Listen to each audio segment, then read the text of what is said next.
श्रुतिस्मृतिपुराणानाम् आलयं करुणालयं नमामि भगवत्पादं शङ्करं लोकशङ्करं शङ्करं शङ्कराचार्यं केशवं बादरायणं सूत्रभाष्यकृतौ वन्दे भगवन्तौ पुनः पुनः ईश्वरो गुरुरात्मेति मूर्तिभेदविभागिने व्योमवद्व्याप्तदेहाय दक्षिणामूर्तये नमः। सदाशिवसमारम्भाम् शङ्कराचार्यमध्यमाम् अस्मदाचार्यपर्यन्ताम् वन्दे गुरुपरम्पराम्। ॐ सहना भवतु सहनौ भुनक्तु सह वीर्यं करवावहै तेजस्विनावधीतमस्तु मा विद्विषावहै। ॐ शान्ति शान्ति शान्तिः। ॐ आप्यायन्तु ममाङ्गानि वाक्प्राणश्चक्षुश्रोत्रमथो बलमिन्द्रियाणि च सर्वाणि सर्वं ब्रह्म उपनिषदम् माहं ब्रह्म निराकुर्याम् मा ब्रह्म निराकरोत् अनिराकरणमस्त्वनिराकरणं मे अस्तु तदात्मनि निरतेय उपनिषत्सु धर्मास्ते मयि सन्तु ॐ शान्ति शान्ति शान्तिः।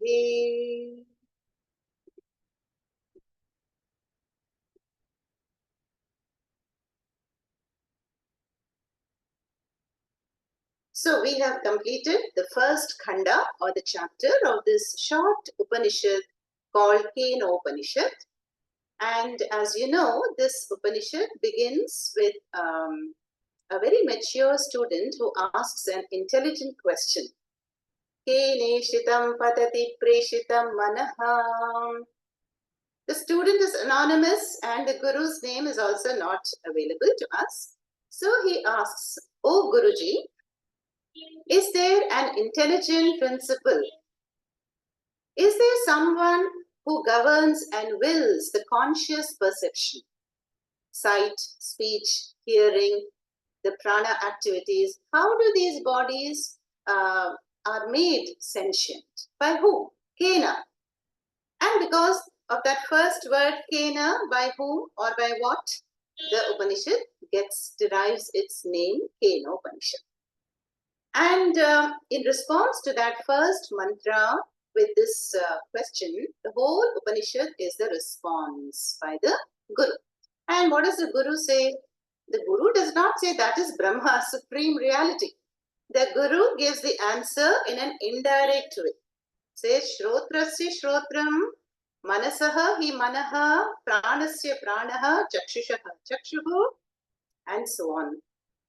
It is not the ear that hears, my dear Shishya. It is not the eye that sees or the mouth that speaks, but it is the speech of the speech, mind of the mind, eye of the eye, ear of the ear. And so with that, the Guru gives the answer that yes, there is an intelligent, independently existing, conscious principle that pervades the ears, the eyes, the mouth, the minds, the bodies, enabling the faculties and empowering them to perform the various functions in daily vyavahara. This is the answer. And then further the Guru proceeds in the first khanda to say that Atma Brahma is Ati Sukshma, very subtle, and it is not available as an object. Yeah? It cannot be known as a Prameya Vastu. You know, what is a Prameya Vastu? Prameya Vastu is something that can be known by these Pancha Pramanas. You know, we have done this Pramana Vichara a number of times. And Pramana means the means of knowledge. So these are the classic 5 Pramanas. Pratyaksha is perception by the 5 organs of knowledge. Then Anumana, I can infer something. or Arthapati, multi-step inference. Upamana is I can, by illustration, describe to you an object. And there is a peculiar pramana called Anupalabdhi, yeah? Knowing the absence of an object also. Yeah? Now, when you can know anything in the world by these 5 pramanas, that object would be a prameya vastu. Yeah? But not so in the case of Brahma. Now, the Brahma cannot be perceived by the organs of knowledge. It cannot be inferred. It cannot be compared to anything. Yeah, and so these Pancha Pramanas are not available for arriving at Brahma. So the Guru says that Atma Brahma is not known as an object. As I know my body, as I know the table, as I know the sky, anything available for these Pancha Pramanas I can know, but not so Brahma. Then the Guru says, and that Atma Brahma is not unknown either. So that is a bit strange, isn't it? Something can be either known or unknown. It is either manifest or unmanifest. How can it be both neither known nor unknown? Yeah. So then there is, the fact the Guru points out with lot of illustrations and says, do you know that there is something called deep sleep? Sushupti Avastha. Yes. When we get up in the morning, we feel refreshed and recharged. Now, how did you know that? You were not present in deep sleep. Where were you? So the I, the ahankara, is switched off in deep sleep, and yet I say I knew deep sleep. That means what? Something was there in deep sleep. So that is that Atma Brahma, which is ever existent, self-evident principle, which is in the form of easiness. And so the Guru says that Atma Brahma is never unknown. But you cannot have any concepts about it. You cannot objectify with your mind. So it is neither known nor unknown. Then what can it be? It can only be one thing, and that is oneself. Yeah? Now to see anything in the world, I need to become a seer. I see the rose. The rose is prameya vastu, and I am the seer. Or I hear the sound of the truck. I am the hearer. The truck sound is the heard. So like that, we have a varieties of perception and cognitions. But now the Guru says, Atma Brahma is never seen, never heard, never tasted, never touched. But it is the Drik Swarupa of the seer, of the hearer, of the taster, of the thinker, and you can go. So now we know from our previous study that there is Ahankara I. Ahankara I is the Mr. So-and-so, the one who's identified with the gender, with the gotra, with the body, with the nationality, and who plays all these roles as mother, father, husband, wife, driver, But what is common to all of them? Hearer, seer, taster, toucher, the ER. The ER is that aham, Atma Brahma. And that is the common easiness across all the perceptions. This is how the Guru answers the Shishya. So, Atma Brahma is neither known nor unknown, so it can be only what? The witness of both. So, whatever I know in life, I know that I know. Whatever I don't know, I also know that I am ignorant of that. Who is that? Then the Guru says, Tadeva Brahma Tvam Vidhi. Vidhi is Lot Lakara. Know that, my dear Shishya, that is who you really are. Nedam Yadidam Upasate. This Nedam Yadidam Upasate, if you noticed, came in the last 5 mantras of the first khanda. Na idam yad idam upasate. Not what one takes oneself to be. If you think your ear hears, if you think you are this body, you are this mind and sense objects. Yeah. If you take the figure of Sri Rama as Brahma, that is not what Brahma really is. Yeah. So, Nedam Yadidam Upasate, Tadeva Brahmatvam Vidhi. So the Guru is revealing that Ati Sukshma nature of Parabrahma as that which is limitless and which is all pervading intelligent principle which governs, empowers and blesses all the anatma worlds and bodies. Then who is going to understand all this? Of course, all of us. we have understood to some extent, I'm pretty sure. But the mantras of the Kena Upanishad says Dhiraha.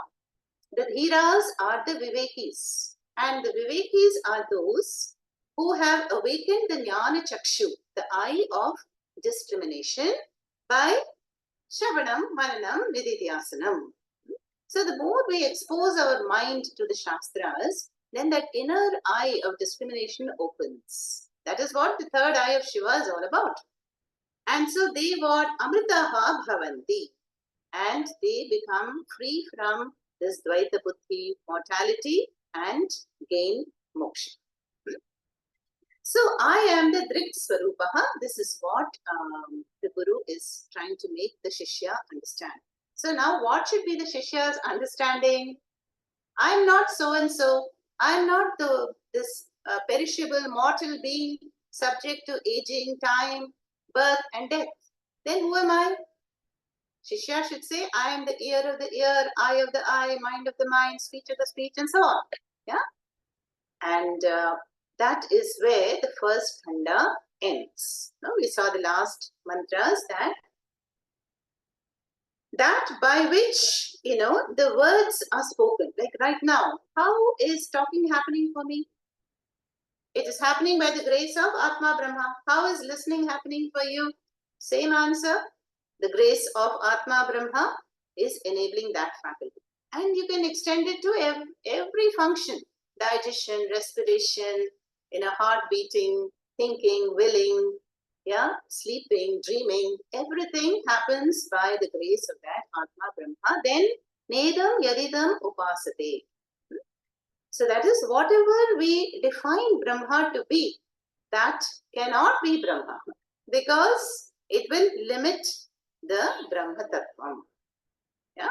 Now that is where the first khanda ends, and in this khanda already the Guru has given the Mahavakyam. Where is the Mahavakyam? Tadeva Brahma Tvam Vidhi. You are that Atma Brahma. That is the Mahavakyam. And the Mahavakyam can appear in various forms. In the Chandogya Upanishad, directly, Uddhalaka tells Shvetaketu, Tat Tvam Asi. In the Bhagavad Gita, Krishna tells Arjuna, you are Kshetrajnaha. Know me to be the Kshetrajnaha in all the perishable Kshetrams. And here, the Guru says, Tadeva Brahmatvam Vidhi Nedam Yadidam Upasate. And that's where the first short khanda ends. Now what is going to happen next is the Shravanam stage is over for the group of students. We have to imagine there is an Upanishad class going on and the Guru is unfolding these mantras. Now the Guru wants to test. Theory part is over. Now comes the interview. So the Guru wants to test whether the student has really understood the Atma Brahma. Or is there some vagueness? Yeah? Is there clarity without vagueness? Is there a firm, grasp of the subject matter? There is a Nyaya, and there is a Nyaya which describes that, suppose a constructor, is building some place. Then he has put a pole in the ground. And then that he will shake the pole a few times, And if the pole does not fall down or get uprooted, that means it is dug deep enough. Yeah, it is steady. So that Nyaya is employed here also, that if by proper Shravanam, the student has no more doubts and has clear perception, then he has understood it. Yeah, otherwise, what should be done? More Shravanam. And that is what the Guru is going to say in the first mantra of the second khanda, that, my dear Shishya, if you say you know Brahman very well, then I'm sorry, but you do not know Brahman. You do not know Brahman.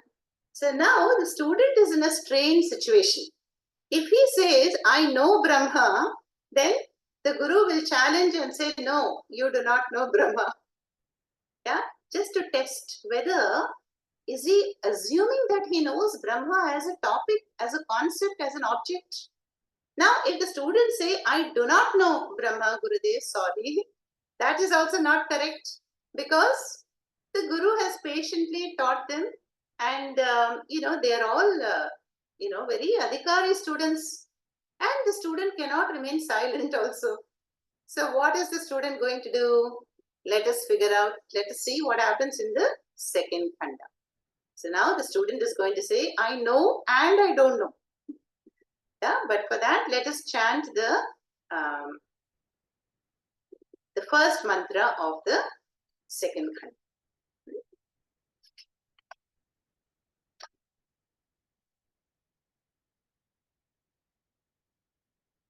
यदि मन्यसे सुवेदेति यदि मन्यसे सुवेदेति दभ्रमेवापि नूनम् त्वं वेत्थ ब्रह्मणो रूपम्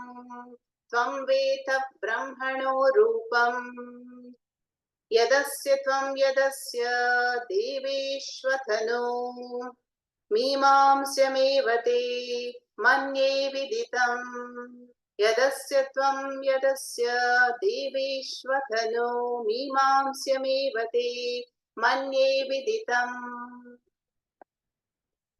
So what does the Guru say here? In the second khanda, it is now the Guru's words here, and the Guru says, Yadi manyase suveda iti. Suppose you say, Aham suveda, I have understood. Understood what? Brahman. Yadi manyase, if, my dear Shishya, you say or you consider manyase suveda iti, I have understood. And then the Guru says, Dabrameva api. Dabra means alpam, very little. Yeah, the Guru says, sorry, I cannot accept it. You have not understood. You have hardly understood. Yadi manyase suveda iti dabram eva. Nunam tvam vetha brahmanaha rupam. Indeed, you have understood what? Hardly anything of the nature of Brahma. Brahmanaha rupam vetha dabram eva. Very little understanding. That means what? The students, the Shishyas have understood, but they have understood only partially. Yeah. Now, there is a story often told about the 5 blind men who go and touch an elephant, yeah, a tame elephant. So they've been asked to touch an elephant and then come back and report. So each of those blind people, they go and touch the elephant and they report. First one says, oh, the elephant is like a huge wall. He touched the side of the elephant. The second says, no, how can that be? It felt like a huge rope. He touched the tail. The third man says, oh, it felt like a huge tube. He touched the trunk. And the fourth one says, oh, it felt like a big fan. The fan are the ears of the elephant. So, although they all had touched the same elephant, but they all had a partial perception. Yeah. So, similarly, the Guru is saying here that if you think you alone are Brahma, yeah, that is, you are the principle in this body, mind, sense complex. That is true, no doubt, but it is only limited version of Brahma. And if you think that this Sri Rama, that you are praying to every day in your puja room, that is Brahma, that is also not Brahma. If you think that Aditya, Surya Devata, that is Brahma, or Chandra Devata, that is also only a partial concept of Brahma. That is a Saguna, lower form of Brahma. That is a nama rupa eva. So the Upanishads are lofty because they will directly, they want to take us to that nameless, formless, timeless, spaceless, anything less, supreme reality. And that is being told here in this first mantra of the second khanda. Yat asya tvam, yat asya deveshu atha nu. Yat asya tvam. If you think the nature of Brahma is your nature, or the Brahma is of the nature of gods, you know, some of the celestials living in some loka, then again you are only having a partial understanding of Brahma, just as those 5 blind people who touched the elephant.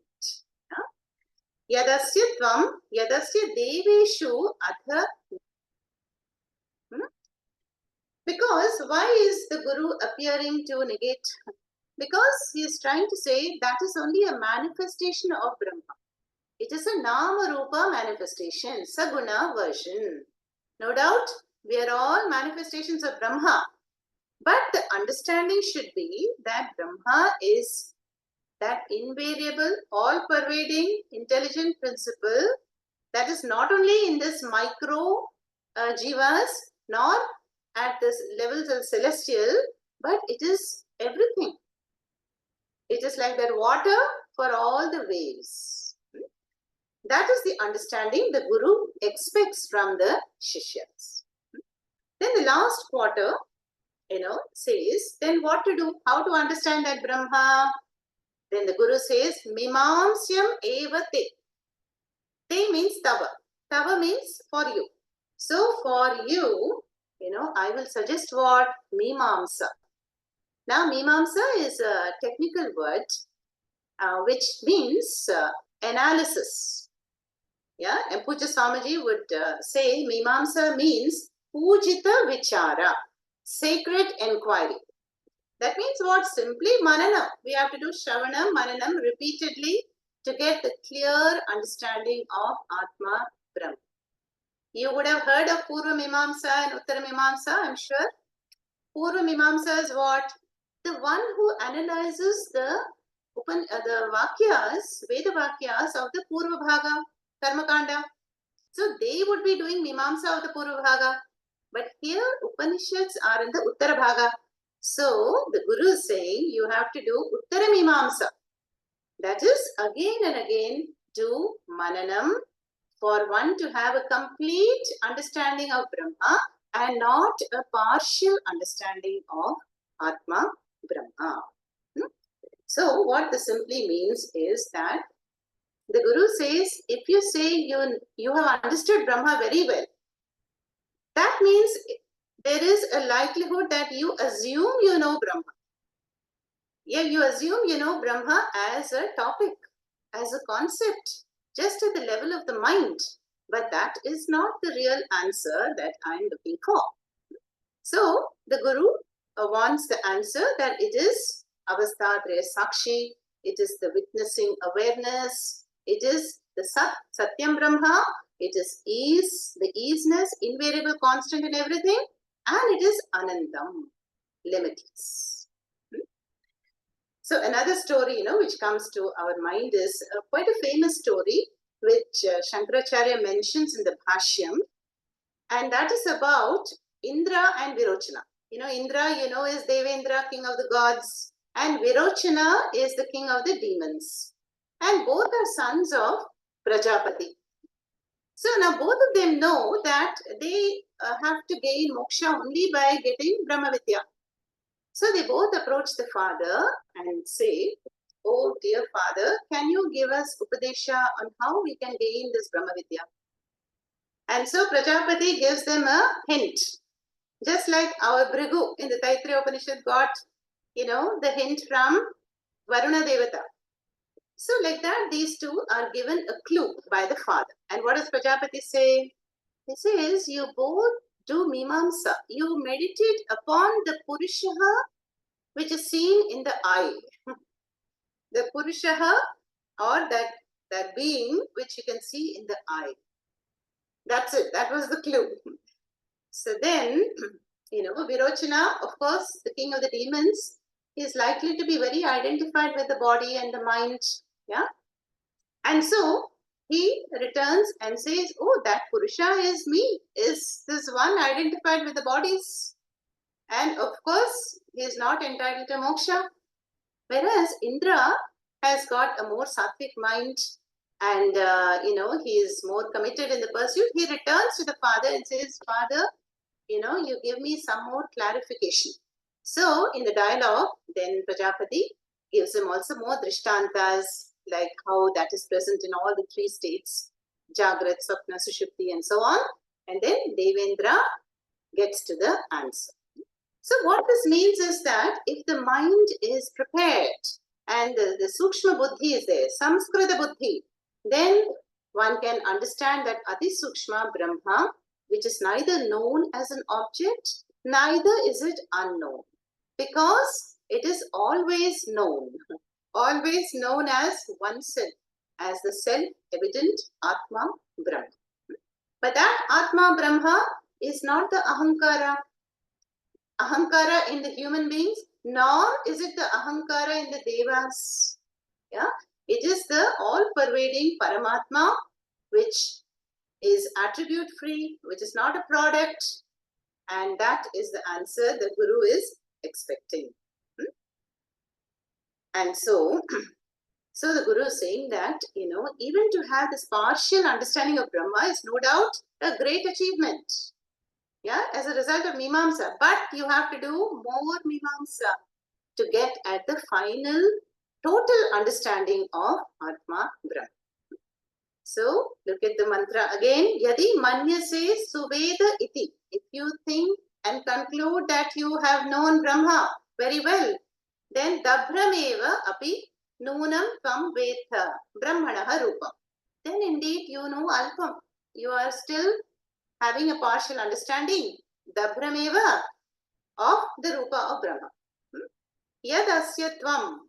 That is, if you think that Brahman is at the Adhyatma level means that's who I am. Then, or that is the Adi Daivika level. You think that this Devata or that Devata is Brahma. Then again, Dabhrameva, Alpajnanam. Then what to do? Mimamsyameva te. Yeah? Do more Mimamsa. Then the last quarter, look at the last quarter. Te manye viditam.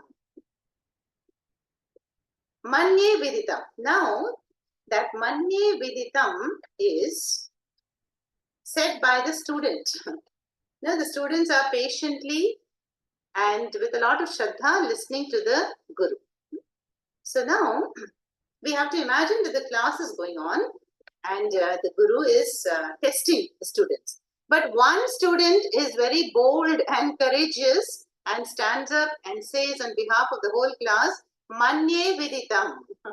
I have understood. I consider that I know. Okay? That is where the first mantra of the second khanda ends. Now, what does he know and what does he not know? Let us see in the second mantra of the second khanda.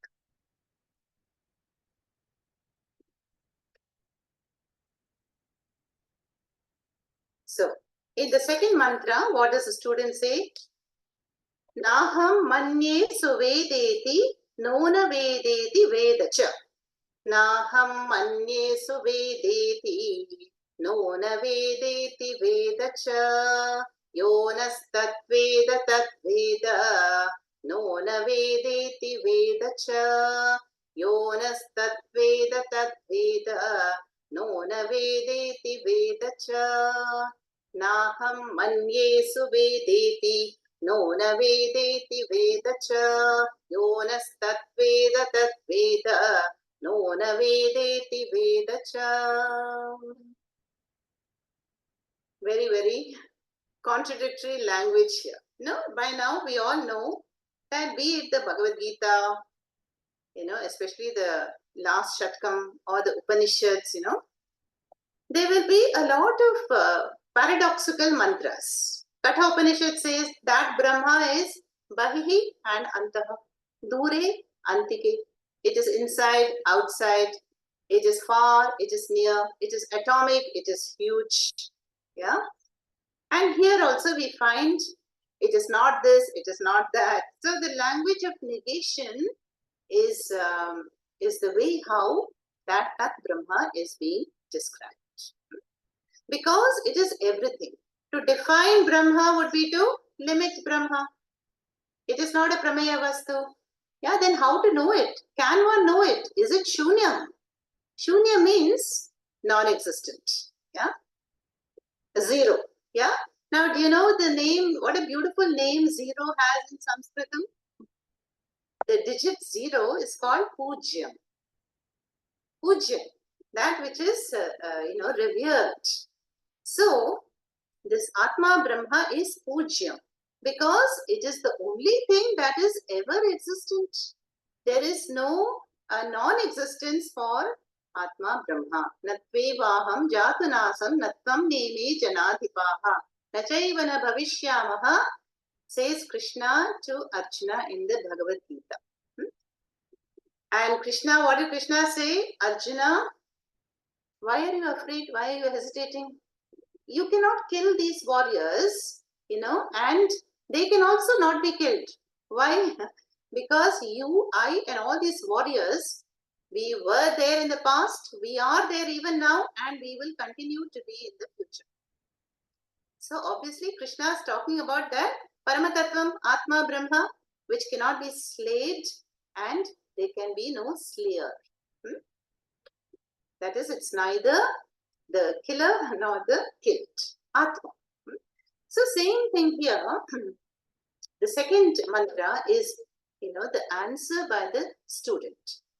Let me split the sandhis. Na aham manye suveda iti. Na u na veda iti. Veda cha.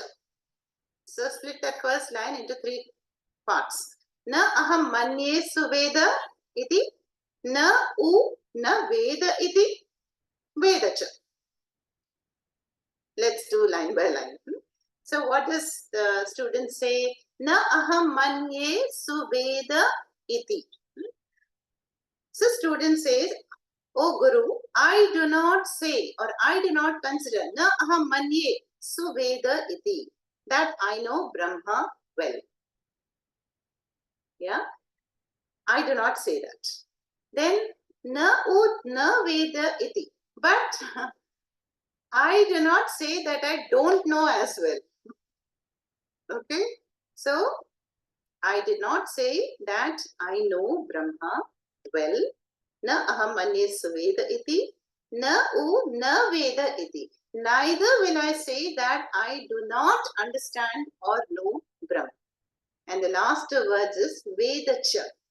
That means what? The student says, I really know. I really understand, Guru. Have faith in me. I have understood Brahma. So, and what an intelligent way the student has, tackled the situation, tricky situation. The Guru says, if you say you know, then you don't know. So, the student says, I neither say I know, neither will I say I don't know, but I indeed know. Veda cha. Yeah. Then second line, yaha naha tat veda. Now look at the student. He is now speaking up on behalf of all the other students also. Maybe they were shy or they were afraid to answer the Guru. So this student says, and the one amongst us, yaha naha tat veda na u na veda iti veda cha.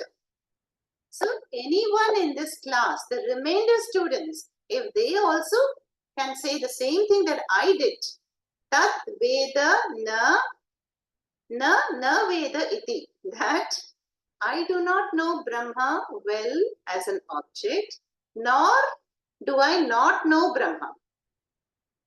Na veda iti. Then what? Veda cha.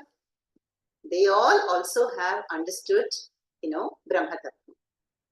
So you see the students very beautifully they say that they are inclined that they have approached the Guru, means they are already Adhikari students and the Guru has taught them very patiently. So, when they're connected to a sampradaya and they have a Samskrita buddhi, they are able to express that indeed nobody can know Brahma as an object, prameya vastu. We cannot limit it by time, space, and object-wise. Limitation is not there. But also, it is never unknown. Yeah, it is, in fact, in Puja Swamiji's words, it is the only thing that can be known. Only thing that can be known. No? Like supposing you take a person, any of your friends or relatives or your partner, can you claim that you know them completely? No, because the mind changes, relationships change, our behavioral pattern changes. Sometimes we are puzzled. Why did that person say this to me? And today he was so nice. So the people, anything that is conditioned in space, time, canvas is changing, and we cannot grasp that completely. But not so Brahma Tattvam, because Brahma Tattvam is the easiness. It is Desha Kala Aparichinna. It is not limited by space and time. Yeah, it is not born, and neither can there be decay, decline, growth. Neither can it perish. So, in fact, it is the only thing that is steady, invariable, constant, and can be known. And so, a brilliant question in the first khanda, and now a brilliant answer by the students. I know and I do not know. That is the answer. And whoever can say this has indeed understood this Ati Sukshma topic. Yeah? So the student has said that, we can never know Brahma as I know this phone. This phone is vritti jnanam. How do I perceive the phone? There is a phone vritti in my mind. Yeah, the mind is lit up by Atma Brahma. But Brahma cannot be lighted up by Chaitanya because it is Atma Brahma. It is not the result of a vritti jnanam. It is that by which the mind thinks, by which all the faculties function, and so on. So, how are we supposed to know Brahma? Only one way, and that is by the sixth pramana. We saw the 5 pramanas that I displayed. Pratyaksha, Anumanam, Arthapati, Upamanam, Anupalabdhi. So, by none of this, except by the last, there's a 6th pramana called Shabda Pramana. And that is exactly what we are doing now. Shabda Pramana, Upanishad Pramana, Veda Pramana are going to reveal the Brahma Tattvam in terms of negation. Neti Neti in terms of negation. So that Brahma is always known as Atma Sakshi, as the witness. And we have seen positive definitions of Brahma also. No? That is, it is Satyam. Satyam means Trikaleshu yet Abaditam Satyam. That which cannot be negated in the 3 periods of time is Satyam. And that is Atma Brahma. Then it is Sat Chit. Chit is awareness. How do I know that I know? How do I know that I don't know? How do I know that there is vagueness in my understanding? That is the nature of Chit. Jnana Swarupaha. Then finally, Anantam. Anantam is limitless, not limited by the objective world, Desha and Kala. So you see, the student says that this Brahma Tattvam is always known. O Guru, you have indeed taught us, and we do know the nature of Brahma, but we do not know, and we can never know Brahma as an object, which is limited in time and space. Yeah? And this is, exactly the essence of the 24th shloka in chapter 4 of the Bhagavad Gita. Brahmarpanam Brahmahavihi Brahmagnam Brahmanahutam Brahmaiva tena gantavyam Brahma karma samadhina. There it is said that the eater is Brahman, the eaten is Brahman, eating is Brahman. So you can extend it to any function, knower, knowledge, known.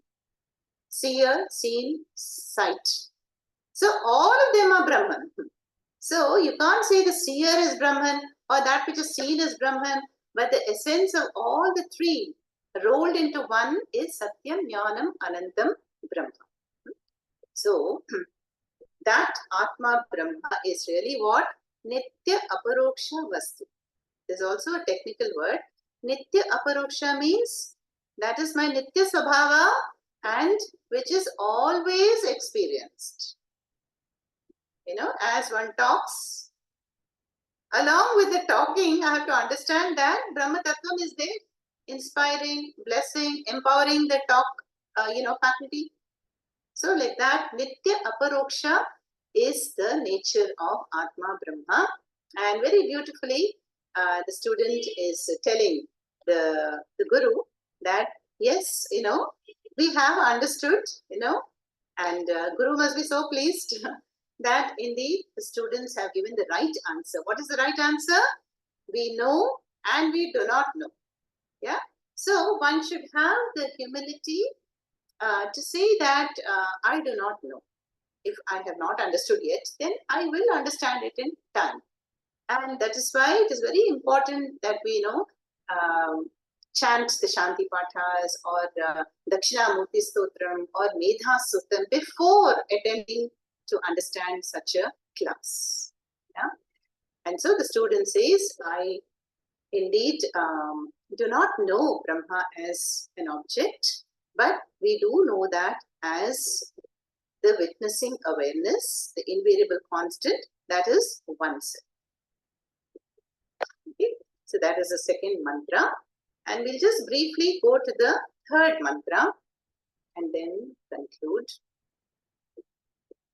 Now, the Guru has spoken and Shishya also has replied. Now, the third mantra is by the Shruti itself, Shruti Mata.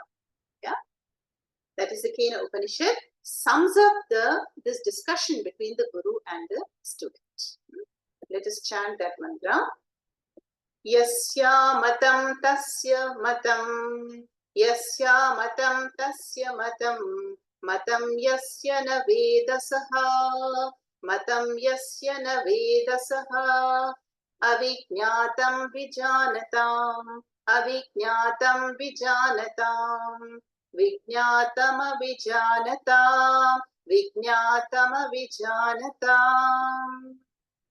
Yasya matam tasya matam, matam yasya na vedasaha, avijñātam vijānatam, vijñātam avijānatam.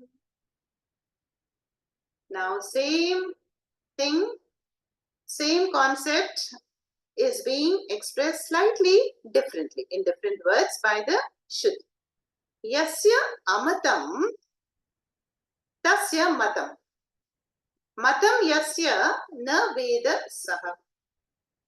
Avijñātam vijānatam, vijñātam avijānatam. Okay, very important to break the sandhis properly. Now, obviously, in these mantras, matam is the most common word.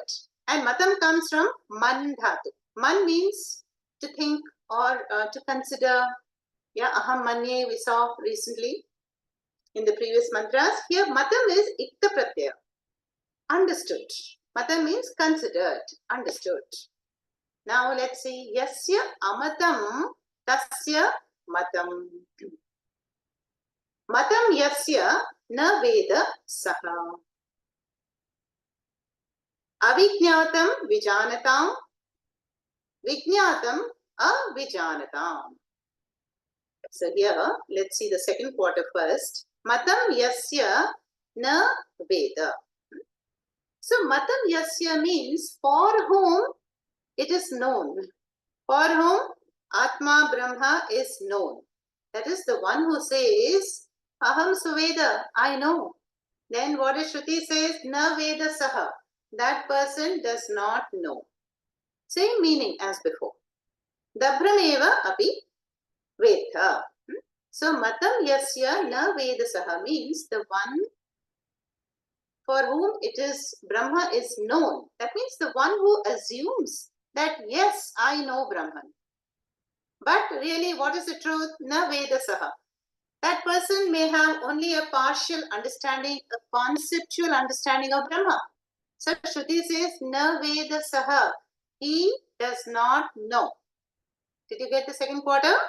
Matam Yasya Na Vedasaha. The one for whom Brahma is known or who presumes to have known Brahma, Na Vedasaha. Shruti is pointing out. That means that person thinks that he is a knower of Brahma. Now, if you say, I know Brahma, then already have we not brought in the Dvaita Buddhi?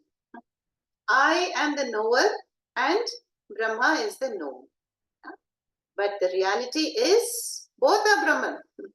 So, Brahma is the common denominator for the knower and the known. And that is why Shruti says, such a person who claims to know Brahma does not know Brahma, is still ignorant. Now let's come back to the first quarter. Yasya amatam tasya matam. And yasya amatam means for that person for whom it is not known. Amatam. Then what does the Shruti say? Tasya matam. For that person indeed it is known. Exactly what the student said earlier. That one who says we don't know Brahman as an object, indeed that person has understood. Matam. Yasya amatam tasya matam. So Brahma is neither known nor unknown. Now the second line is again expressing the same thing. You know by now that Shruti never tires of repetition.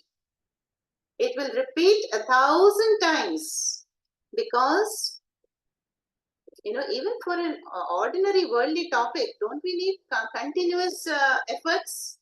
The dance teachers, they will make us do dance steps how many times? Hundreds of times. Or music teacher, sa pa sa, you have to keep on doing till it is firmly, dented into our minds. Same thing Shruti is doing here. Again and again, the same point in different language. That's all. Second line is what? Avijñātam vijānatam. Those who know, vijānatam is the one who knows. It is avijñātam. It is not known. Yeah. And the last quarter is vijñātam avijānatam. And those who do not know Brahma, they really know. Okay? They really know. So again, look at the Guru's compassion.